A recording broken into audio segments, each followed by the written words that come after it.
안녕하세요. 가천대 길병원 영양팀입니다. 오늘은 당뇨병 식사관리의 원칙에 대해 알아보겠습니다. 당뇨병이란 우리 몸 안에서 혈당 조절에 필요한 인슐린의 분비에 문제가 생기거나 기능에 문제가 발생하여 혈당이 비정상적으로 올라가는 질환을 말합니다. 어떤 경우에 당뇨병을 진단받게 될까요? 당화혈색소가 6.5% 이상이거나 8시간 이상 공복 시 혈당이 126 이상인 경우, 경구 당부화 검사 시 2시간 후 혈당이 200 이상이라면 다른 날 반복 측정하거나 같은 날 2가지 이상의 기준을 충족하는 경우에 당뇨병이라고 진단하게 됩니다. 또한 다뇨, 다음, 체중 감소와 같은 당뇨병의 전형적인 증상이 있으면서 식사 시간과 무관하게 측정한 혈당이 200 이상인 경우에도 당뇨병으로 진단하게 됩니다.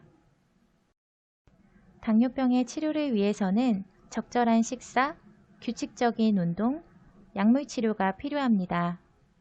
이 중 식사요법은 당뇨관리의 가장 기본적이고 중요한 치료법으로 운동요법이나 약물요법을 하는 경우라도 꼭 병행하여 실시해야 합니다.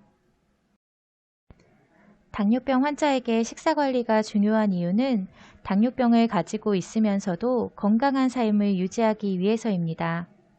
식사관리의 목표는 적절한 식사를 통해 좋은 영양 상태를 유지하면서도 적정 체중을 유지하고 목표 혈당과 혈중 지질 수치를 유지하여 당뇨병 합병증을 예방하는 데 있습니다. 당뇨병을 진단받고 나서 혈당 조절을 위해 식사량을 전체적으로 줄이거나 끼니를 거르는 경우가 있습니다. 또 당뇨병에 좋다고 하는 음식 위주로만 섭취하고 혈당을 올린다고 하는 식품은 전혀 섭취하시지 않는 경우도 있는데요. 당뇨식이라고 어떤 음식을 무조건 적게 먹거나 제한하는 것이 아니라 규칙적으로 알맞은 양을 골고루 먹는 것이 중요합니다. 따라서 가족 모두가 건강을 위해 실천할 수 있는 식사 방법이 바로 당뇨식, 곧 건강식입니다. 식사요법이라는 말 때문에 너무 어려워하지 마시고 우선 오늘 알려드리는 3가지 식사 원칙을 잘 지키며 잘못된 식사 습관을 조금씩 고쳐나가면 됩니다. 그럼 3가지 식사 원칙에 대해 알아볼까요? 첫 번째, 규칙적으로 제때 맞춰 아침, 점심, 저녁 3끼를 섭취합니다. 규칙적으로 식사하게 되면 혈당이 정상 범위 안에서 조절되는 반면에 식사를 거르게 되면 저혈당이 발생할 수 있고 다음 끼니에 과식이나 폭식으로 이어져 식후 고혈당을 유발하기 쉬워집니다.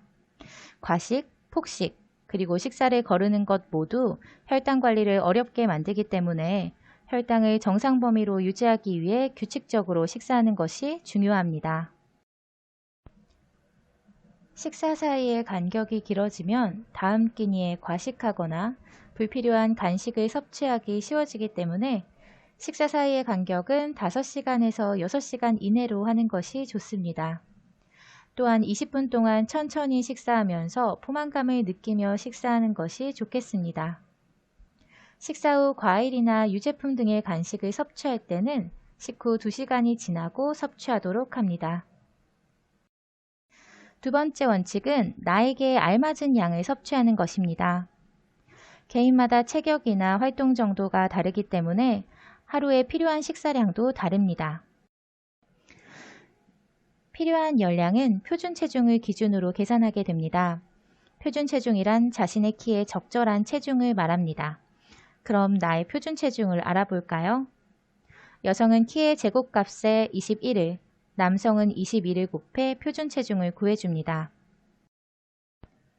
표준 체중을 구했다면 활동량에 따른 열량을 계산해주면 됩니다. 운동선수같이 활동량이 많은 경우에는 35칼로리 정도를 곱해서 열량을 산정하게 되고 앉아서 일하는 직장인은 보통 30칼로리 정도를, 거동이 불편하거나 활동이 어렵다면 25에서 30칼로리 정도를 곱해주게 됩니다. 예를 들어 키 170cm인 50세 직장인 남성의 경우를 같이 계산해 볼까요? 표준 체중은 남성이기 때문에 키의 제곱값에 21을 곱해서 64kg이 됩니다. 직장인의 활동량을 고려하면 표준 체중에 30칼로리를 곱해 하루에 필요한 열량은 1900칼로리로 산정됩니다. 이렇게 본인에게 맞는 하루 식사량을 알고 매일 일정하게 섭취하는 것이 중요합니다. 열량에 따른 적절한 섭취량도 궁금하실 텐데요. 다음 시간에 자세히 알아보도록 하겠습니다. 마지막 세 번째 원칙, 골고루 식사하기입니다. 좋은 영양 상태를 유지하기 위한 것뿐만 아니라 혈당 조절을 위해서도 식사 때마다 모든 영양소를 균형 있게 골고루 섭취해야 하는데요. 가장 간단하게 실천할 수 있는 방법을 알려드리겠습니다. 한 접시의 4분의 1은 밥, 국수, 빵 등의 곡류를, 다른 4분의 1은 고기, 생선, 계란, 두부, 콩 등의 어육류로, 나머지 2분의 1은 콩나물, 시금치, 오이, 상추와 같은 채소로 채워 섭취하는 방법입니다.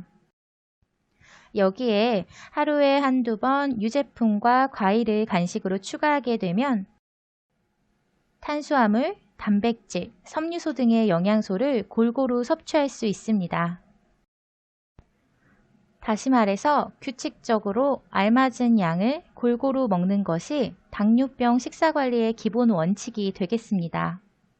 식사를 통해 건강하게 혈당을 관리하기 위해서는 당뇨병의 식사 원칙을 알고 지키는 것이 꼭 필요합니다.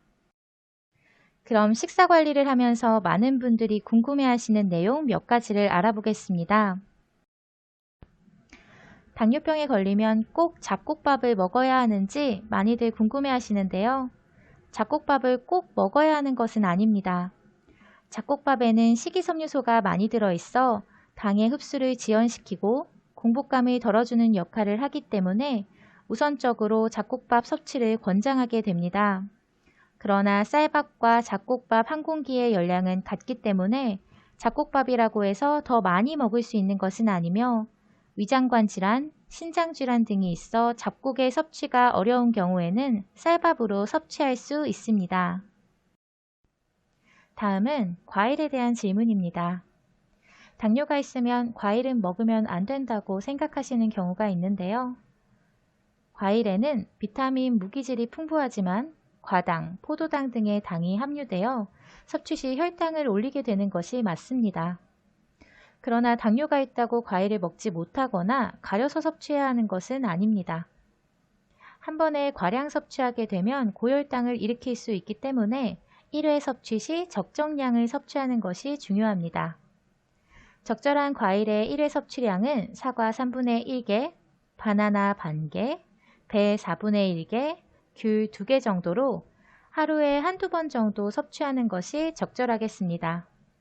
또 통조림이나 주스보다는 식이섬유소가 포함되어 있는 생과일로 섭취하는 것이 좋습니다. 또 많은 분들이 혈당 조절에 좋다고 하여 여주즙, 돼지감자차 등 즙이나 환, 액기스, 가루 형태의 식품을 드시는 경우가 있는데요.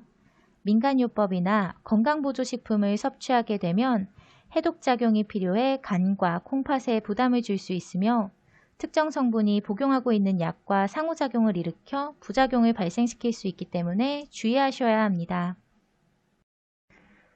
지금까지 알기 쉽고 이해하기 쉽고 기억하기 쉬운 3가지 식사 원칙에 대해 알아보았습니다. 다음 시간에는 보다 재미있고 알찬 내용으로 찾아뵙겠습니다. 감사합니다.